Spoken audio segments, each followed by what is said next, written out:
Bonjour à toutes et à tous. Je suis Steve Blacka et j'ai un message de 4-5 minutes pour vous aujourd'hui qui s'appelle Fatigué et chargé, point d'interrogation. Vous le savez, beaucoup de personnes en France admettent aujourd'hui qu'elles sont fatiguées et chargées en ce moment. Presque un an de confinement, d'isolement, de couvre-feu nous pousse à poser des questions sur notre avenir. Logiquement, vous avez essayé de trouver des solutions pour gérer votre situation. Mais si la pression est toujours là, pourquoi pas écouter ce que Dieu propose comme solution? Lui qui a envoyé son Fils dans ce monde. En 10 secondes, vous pouvez découvrir ce que Jésus avait à dire à ceux qui étaient anxiogènes à son époque. Je cite l'évangile de Matthieu 11, 28 à 30. Jésus a dit ceci. « Venez à moi, vous tous qui êtes fatigués et chargés, et je vous donnerai du repos. Prenez mon joug sur vous et recevez mes instructions, car je suis doux et humble de cœur, et vous trouverez du repos pour vos âmes, car mon joug est doux et mon fardeau léger. » Alors, assez souvent, quand Jésus était parmi nous, il disait aux gens, « Suivez-moi ». Mais littéralement, tout laisser pour parcourir les villes et les villages avec lui. Mais cette fois-ci, c'est la première fois dans le récit biblique où Jésus dit non pas suivez-moi, mais venez à moi, viens à moi. Et il a dit parce qu'il savait exactement ce dont les gens avaient besoin, ce repos. Pas vraiment un repos physique dans un premier lieu, plutôt un repos pour nos âmes.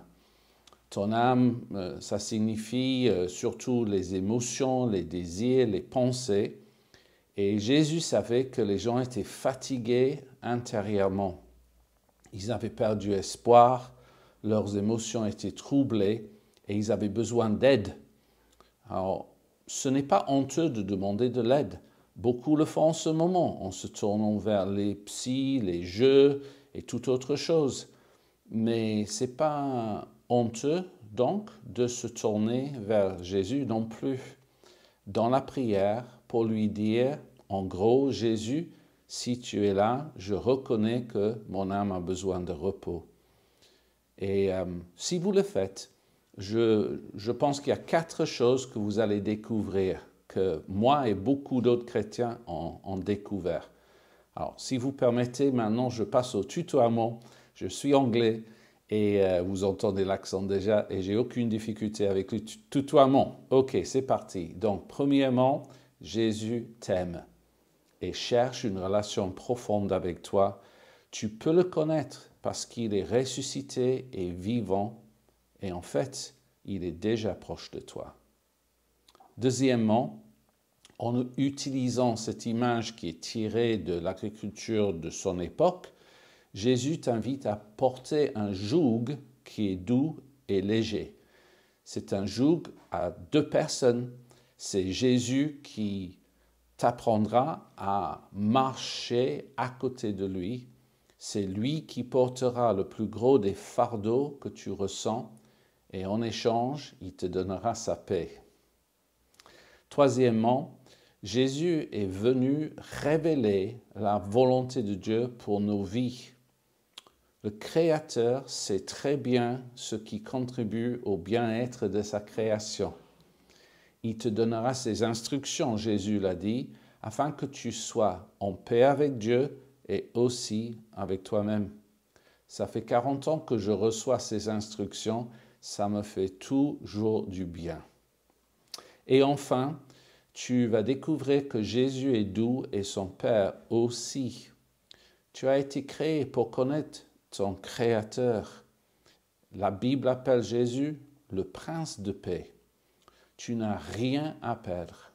Et si tu m'as écouté jusqu'à là, alors je t'encourage vivement à répéter cette courte prière après moi. Je le dirai bout par bout et je vous laisserai le temps de t'adresser à Dieu personnellement. On y va. Seigneur, je veux te connaître.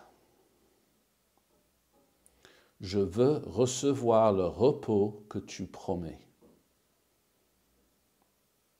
Aide-moi à te découvrir. Mon âme se tourne vers toi. J'ai besoin de ta douceur et de ta paix. Amen. Alors, si tu as fait cette prière, c'est un moment charnière dans ta vie. Je t'encourage vivement à faire le pas de nous contacter pour plus d'infos, pour un évangile, pour de l'aide à découvrir ce Dieu merveilleux et doux que nous connaissons. Vous verrez des infos pour nous contacter où vous pouvez en avoir de plus amples renseignements. Dieu vous bénisse.